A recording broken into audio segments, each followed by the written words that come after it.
বিশাল শেখ হাসিনা তো সাইডে দিয়েছেন যে তোরা যাই করবি তাই করবি, তোদের সব বৈধ, তোরা খালি আমাকে ক্ষমতায় রাখবি, কেউ মাঠে নামলে বাড়ি তুলবি। এয়ারপোর্টে যারা আছে, তারপরে কাস্টম নদীপথে যারা আছে, এরা মানে টাকা মন করে খালি দিয়েছে, এটা গোস্ত নিয়ে আইছে।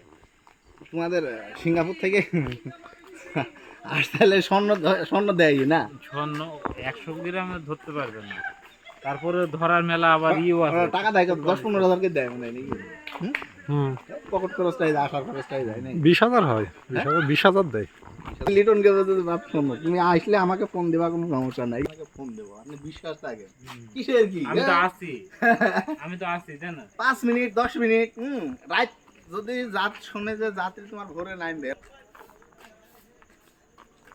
হয়েছে হয়েছে না, বন্ধ করছিস কি জানি, ভিডিও করতে দিলাম, ওটা বন্ধ করছিস, ভিডিও করলো না, আমরা ঘুরি পড়াল কি জানি।